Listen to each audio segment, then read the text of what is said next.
Bienvenidos un día más a Cantabria de cerca. Las ciudades que solamente son ladrillo y hormigón se están quedando atrás. Es un modelo que prácticamente está caducado. Cada vez más ciudades apuestan por las zonas verdes, tanto en la parte consolidada como en los nuevos desarrollos, y Santander no podía ser menos. Hoy venimos a hablar precisamente de esta iniciativa que se llama Santander Capital Natural, y para ello tenemos con nosotros a Ignacio Fernández de SEO BirLife. Bienvenido a Popular Televisión, Ignacio. Hola, ¿qué tal?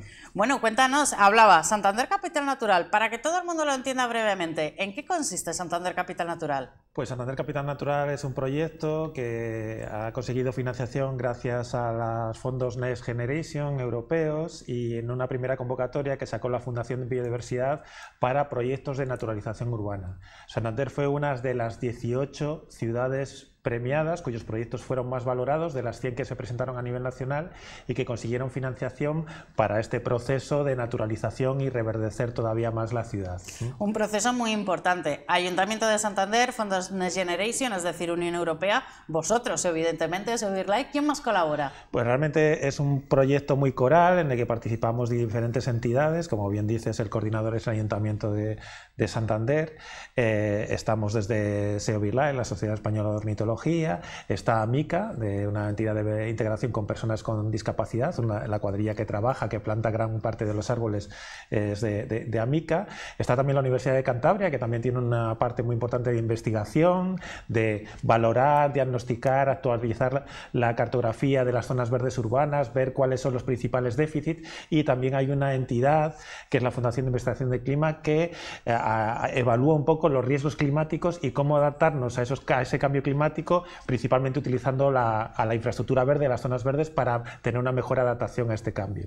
¿Y el proyecto se desarrolla en todo el municipio de Santander o solamente afecta a algunas zonas concretas? Realmente el ámbito de aplicación es todo el municipio. Está muy centrado en las zonas verdes urbanas, tanto urbanas y consolidadas como periurbanas, pero también actuamos esa línea periurbana en la interfaz entre lo urbano y lo rural del municipio, y actuamos en 7 zonas degradadas. Hacemos también labores de restauración ambiental, principalmente lucha contra especies exóticas invasoras, caso del plumero, pero también de otras que cubren mucha parte de Santander, y luego también pues en otros espacios naturales. También, aparte de las zonas verdes municipales, intentamos que estas medidas de naturalización, incremento de la biodiversidad, se extiendan también al verde privado, y hemos creado una red de jardines, en realidad terrazas y jardines por la biodiversidad o biodiversos, en el que intentamos implicar a particulares, entidades, empresas con un jardín particular o incluso en una propia terraza de un edificio en Santander,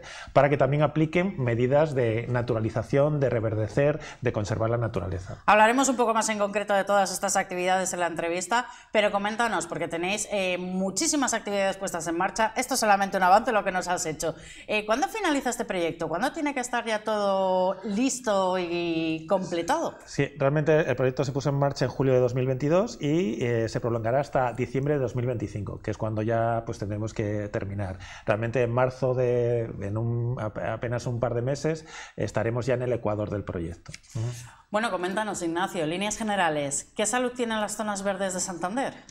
Pues como todo, una salud diversa, unas mejores, otras peores. Hay zonas y barrios o distritos que tienen determinados déficits de zonas verdes. Digamos que la distribución de las zonas verdes no es equitativa, que también es una parte que a través de la universidad se irá a evaluar, porque realmente digamos que este proyecto Santander Capital Natural pretende ser un impulso de renaturalización que vaya más allá de ese diciembre de 2025 que acabe, y que siente las bases para una ciudad más verde, para que sea un proceso a medio y largo plazo de renaturalización. Entonces hay pues ejemplos, digamos, que ponemos entidades como la nuestra, como SEO BirLife, como ejemplo a nivel nacional, que es el Parque Las Llamas, ¿no? Un parque en cuyo diseño se integraron la conservación de un humedal de casi 4 hectáreas, ¿no?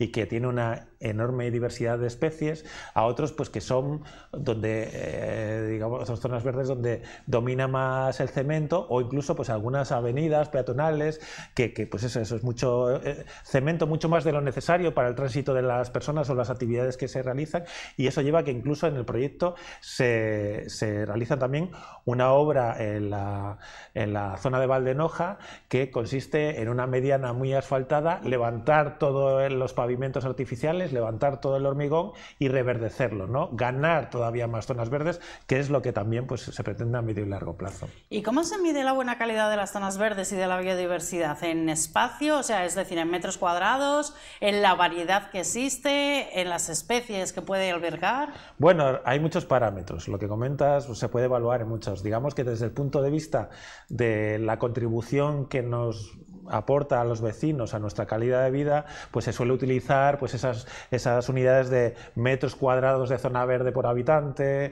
o ese objetivo que se pone a nivel internacional, que es que al menos tengamos un árbol por cada 3 habitantes. Digamos que son parámetros que se suelen utilizar, pero claro, hay que ir también más allá y es lo que pretende el proyecto, y tenemos que también trabajar para que ya no sea solo cuestiones de metros cuadrados y número de árboles, sino cómo son esos árboles, que no tenga una gestión muy intensiva, que se potencie el uso de especies autóctonas, que se genere cierta diversidad estructural y hábitats y nichos adecuados para la fauna urbana, realmente, o que aporte contenido e información a los usuarios y permite reconectar a la población urbana con la naturaleza. Digamos que trabajamos para que haya muchas más variables y muchos más factores que hagan que pues en una zona verde urbana te permita desconectar un poco de la ciudad hacer una inmersión en la naturaleza, ¿no? Sí, vaya cambio de imagen, no solamente estético, sino también de calidad de vida,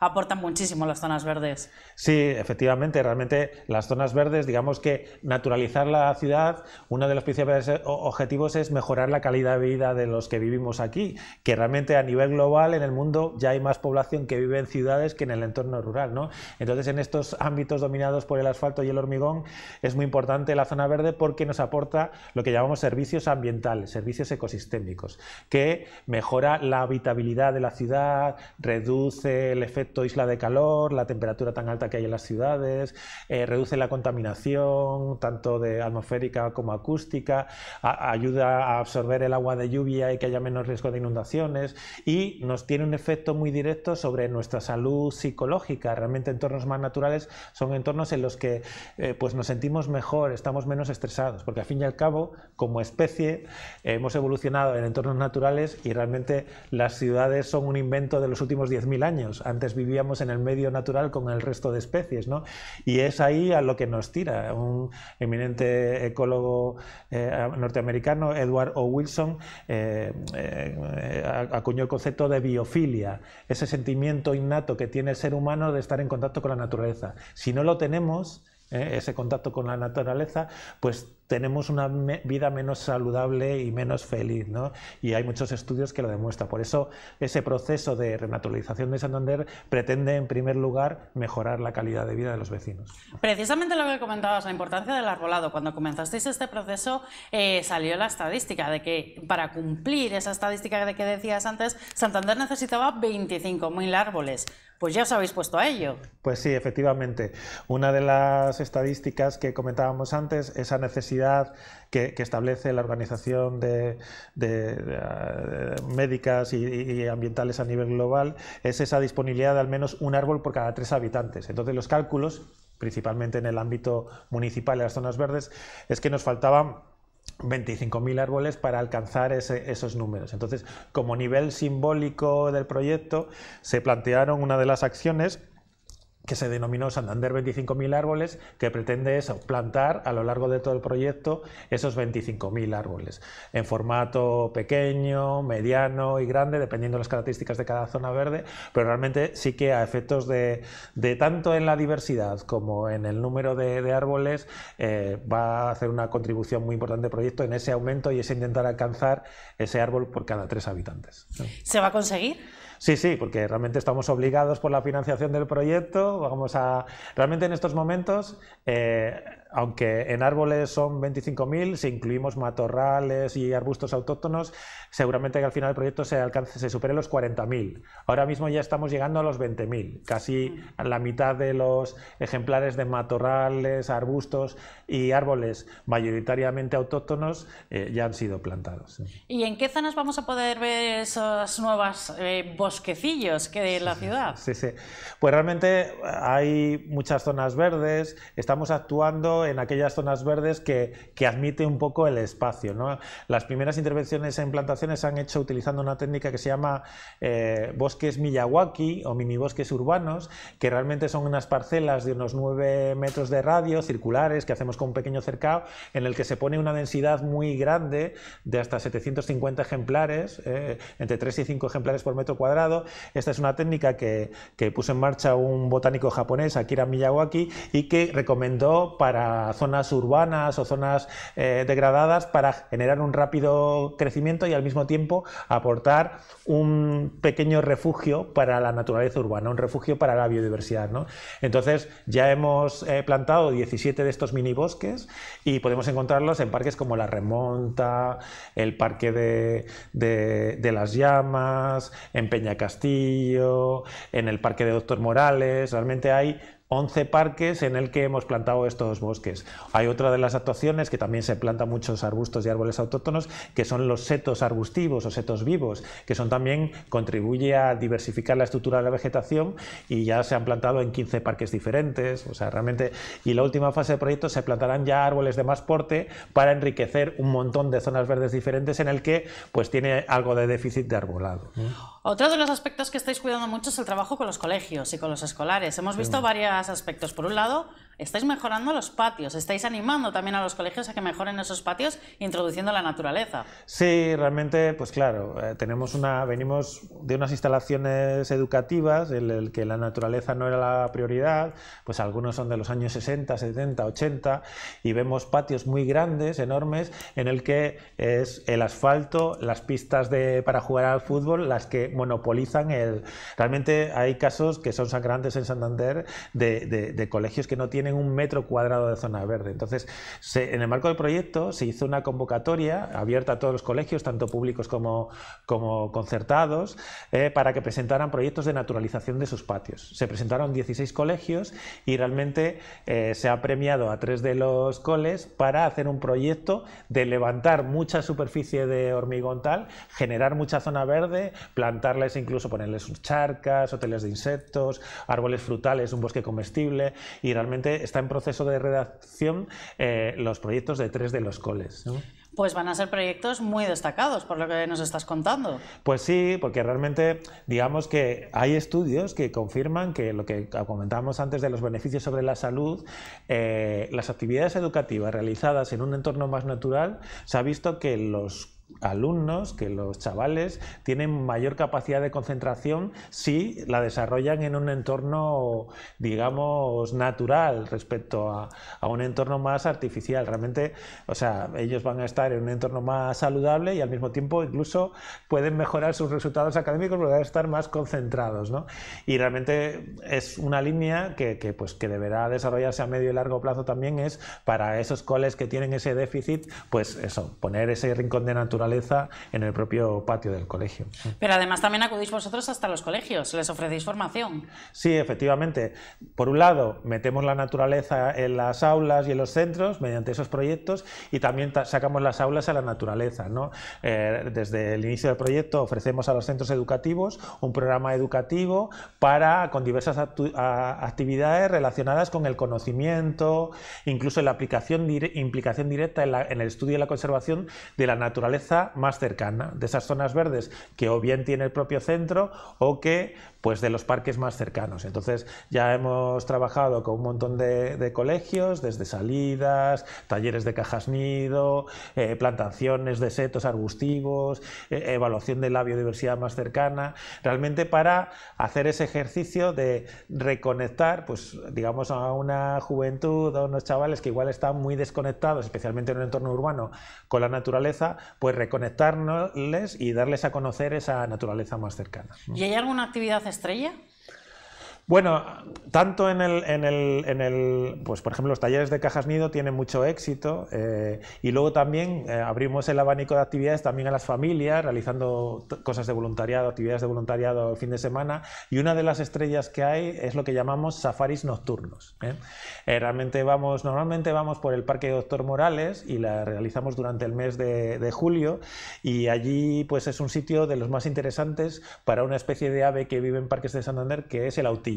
Es el búho más pequeño que vive en la península ibérica, es una ave de zonas forestales y que necesita para criar huecos en los árboles, ¿no? Realmente el arbolado maduro de las ciudades, el que suele tener agujeros es el árbol viejo o el enfermo, que se suelen talar por criterios estéticos o de seguridad. Entonces, ese déficit de agujeros en los árboles lo intentamos paliar colocando cajas nido, ¿no? Entonces, en ese parque hay muchas, y hay muchas parejas, y realizamos esa salida a partir de las 10 de la noche, 10:30, y vemos cómo los adultos van alimentando a sus pollos en las cajas de polillas, escarabajos, mantis religiosa, y van llegando a la caja y los pollos se asoman, y al mismo tiempo, aparte de los autillos, pues podemos disfrutar también de algunos de los anfibios que viven en ese parque, como el sapo partero, o incluso pues de los últimos erizos que quedan en zonas urbanas, que en ese parque de Doctor Morales todavía quedan. O sea, son descubrir algunas especies que son nuestros vecinos de la ciudad, pero que la gente apenas conoce y que les ayudamos a conocer a través del proyecto. Uno de los objetivos de Santander Capital Natural también es adaptarse al cambio climático o ofrecer ciertas claves para adaptarse al cambio climático. Explícanos, ¿qué es lo que estáis haciendo en este aspecto? Bueno, realmente la Fundación para la Investigación del Clima, que es la que está trabajando en esta línea, primero ha establecido unos modelos que indiquen cuál va a ser el clima futuro. En función de ese clima futuro, pues la previsión del cambio climático que se va a producir en las próximas décadas, pues qué riesgos hay en la ciudad, ¿no? Y qué, digamos, medidas de adaptación para reducir esos impactos y esos riesgos se pueden aplicar, ¿no? Desde incluso, pues con ese cambio climático va a haber que empezar a pensar en que igual las especies que se han venido utilizando hasta ahora en Santander, pues en 20 o 30 años ya no son adecuadas, porque va a hacer más calor, va a llover menos y muchas de ellas no van a tener unas condiciones ecológicas adecuadas, con lo cual también va incluso a tener que evolucionar la selección de especies que se utilizan en nuestras zonas verdes. Entonces en esa línea se va a trabajar, ¿no?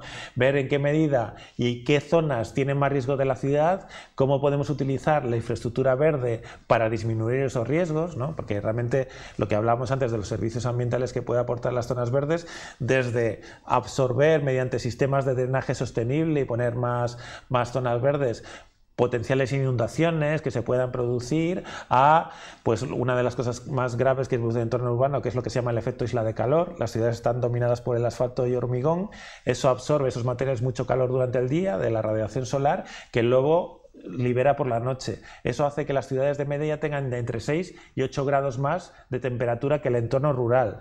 Entonces, mediante el reverdecimiento de unas zonas verdes se puede contribuir a refrescar esos entornos urbanos, y eso va a ser muy importante también en el futuro, ¿no? Muy importante, desde luego. Y un tema que nos comentabas al principio, esa recuperación de espacios degradados, sobre todo la lucha contra los plumeros. Sí. No sé si hay alguna solución definitiva para acabar con los plumeros, porque es un problema de muchos años. Pues sí, efectivamente, como dices, es de muchos años. Realmente digamos, el núcleo de expansión del plumero en España fue la bahía de Santander. Se dice que posiblemente llegó en cargueros sudamericanos y lleva hierba de la pampa, pues igual barcos que vinieron con grano de Argentina o Chile o tal, vinieron contaminados con esas semillas que son dispersadas por el viento. Durante muchos años quedó muy restringido al entorno del puerto, pero claro, no se actuó a tiempo. Si se hubiera actuado en los años 70, 80, seguramente que el problema se podía haber afrontado, pero realmente ha alcanzado tal magnitud que es muy difícil. Entonces, ¿qué hay que hacer? Pues realmente ir actuando poco a poco, ir liberando esas zonas que están monopolizadas por el plumero y, sobre todo, intentar aportarles competencia a los plumeros. Es decir, intentamos establecer vegetación autóctona, la vegetación potencial, o bien praderas, o bien zonas arbustivas que compitan con ese plumero y limiten su desarrollo posterior, para reducir la expansión de esta especie y los riesgos que lleva asociados, porque realmente es una especie que arde con mucha facilidad, favorece esos incendios que son cada vez más frecuentes. Pues hace relativamente unos meses, pues en la zona de las llamas se provocó uno en una zona de plumeral. Pues tiene también esos riesgos que se intentan limitar con desarrollando una vegetación más natural que compita con estas especies. Ha estado repartido el plumero por muchas zonas. Está Virgen del Mar, el Alisal, por las Llamas, con lo que comentabas. ¿Hay alguna zona que ya se haya conseguido decir está libre de plumero? Bueno, libre es complicado. Realmente se va reduciendo la cobertura y la abundancia. Por ejemplo, ahora mismo está trabajando pues, con medios mecánicos, con excavadoras, pues en la zona de la vaguada de las Llamas, que no es el propio parque, más allá del parque, entre el Puente de Arenas y pues esa zona está el Grupo Ateca. Pues realmente se está liberando pues esa zona para ir reduciendo, y poco a poco pues en algunas zonas se logra conseguir que se asiente la vegetación natural y realmente le cuesta al plumero entrar, pero realmente está la cobertura, que es un proceso lento y laborioso, ¿no? Bueno, estamos hablando de actividades que realizáis vosotros, pero en Santander Capital Natural también hay espacio para el ciudadano individual, con esa red de terrazas y esa red de jardines. Sí. No sé si puede parecer al principio que es como una aportación más pequeña comparado con lo que hacéis vosotros, pero tiene gran importancia. Pues tiene mucha importancia, porque realmente a efectos globales, digamos que la superficie de zonas verdes urbanas en Santander, las privadas representan el 50%, o sea que es la mitad sobre el territorio que se puede actuar, y realmente tiene, digamos, nosotros siempre decimos que la suma de pequeñas iniciativas, gota a gota, puede aportar grandes beneficios a la biodiversidad, tanto en los jardines, que al final es una extensión de las zonas verdes pero de propiedad privada, como también en las terrazas. Realmente ponemos, cuando hacemos la presentación de la red, unas fotos de estos rascacielos. Hay uno en Milán que se llama el Bosque Vertical, que se ha hecho con unas terrazas que tienen árboles y arbustos enormes, y parece, pues es impresionante, ¿no? Y realmente pues es difícil y costoso hacer de nuevo un edificio como ese, pero realmente en un estudio que hicimos hace 3 años vimos que el 70% de los edificios de Santander tiene terrazas, con lo cual tenemos ya una estructura para hacer nuestros bosques verticales, porque realmente son una estructura en la que podemos poner vegetación, plantas aromáticas, incluso un pequeño hotel de insectos, un comedero para las aves urbanas, podemos aplicar incluso algún nidal, ¿no? Diferentes medidas, pero realmente utilizando la herramienta de Google Street View hicimos un muestreo de diferentes y vimos que apenas el 30% de las terrazas tenían alguna planta, y casi siempre solían ser las mismas. O sea que tenemos ya la estructura para tener nuestros bosques verticales en Santander, lo que pasa que no las estamos utilizando. Entonces, a través de la red de jardines intentamos dar ideas y animar a la gente, para que, a los vecinos de Santander, para que reverdezcan un poco sus terrazas. Les aconsejamos qué tipo de especies pueden utilizar, qué elementos, incluso a todos los que se inscriben les damos un kit de bienvenida para que empiecen, pues si es un jardín les damos una caja nido, si es una terraza un pequeño comedero para aves, para que eso, digamos, terraza a terraza pueda aportar grandes beneficios a la biodiversidad. ¿Y cuesta convencerles? ¿Está costando que entren a formar parte de esta red? Bueno, realmente, como en todo, la cuestión es llegar a la gente. Realmente, si el mensaje llegara a todos los habitantes de Santander, seguramente que al final lo que nos cuesta muchas veces es comunicar y que este proyecto sea conocido por la gente, porque una vez que la gente lo conoce y tengas una mínima sensibilidad por la naturaleza, te guste la naturaleza, realmente la gente pues se apunta y se implica, ¿no? Realmente lo que nos cuesta, pues eso, siempre aprovechamos todas las oportunidades para decir eso, pues que la red está abierta a todos los vecinos de Santander que tengan un jardín o una terraza, que es gratuito, que les aportamos formación y recursos, porque además al mismo tiempo estamos realizando unos talleres formativos en el que, digamos, estamos empezando de cero una terraza y un jardín biodiverso. Los talleres los vamos a realizar en el Centro Cívico Mercedes Cacicedo y en el de La Marca, en el Centro Cívico de La Marca, en el caso de la terraza. Entonces, tuvimos ya la primera sesión en el del Centro Cívico de Cacicedo, en el jardín, y hicimos un seto vivo. Entonces plantamos, vimos qué especies se pueden utilizar.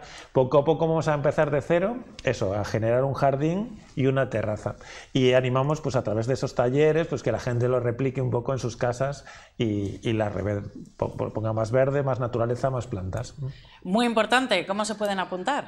Pues yo, sobre todo, que vayan a nuestra página web, en el buscador en Google Santander Capital Natural, ahí tienen toda la información del proyecto, tienen la agenda, todas las actividades, desde actividades de voluntariado, salidas divulgativas que hay por los parques y también la información sobre la red, cómo inscribirse, que es muy sencillo, mandando un correo y cubriendo un sencillo formulario. Pero eso, a través de la web Santander Capital Natural, si tienen cualquier duda, hay un correo electrónico que o nos escriban o nos llamen y les facilitaremos toda la información, tanto para inscribirse a la red como para participar en todas las actividades. Por ejemplo, este fin de semana, el sábado, el próximo fin de semana, tenemos una actividad de voluntariado que es de recuperación del encinar costero en la finca de la Madalena. La verdad es que está teniendo mucho éxito y la solemos llenar. Se abren 15 días antes y ya están las plazas agotadas, pero también tenemos pendientes talleres de cajas nido, hacer una charca, setos vivos, un montón de actividades, y eso lo pueden ver en la agenda de nuestra web. Y es que hay que decir, solamente hemos hablado de algunas de las actividades que hacéis dentro de Santander Capital Natural, pero en esa página web se puede ver la agenda completa y hay muchísimas actividades, muchos talleres y muchas formas de participar. Sí, efectivamente, hay desde el conocimiento del propio proyecto, las actividades que podemos hacer en nuestro terraza o jardín. Hay también, pretendemos acercar a través de la página web la naturaleza más cercana y desconocida a la gente.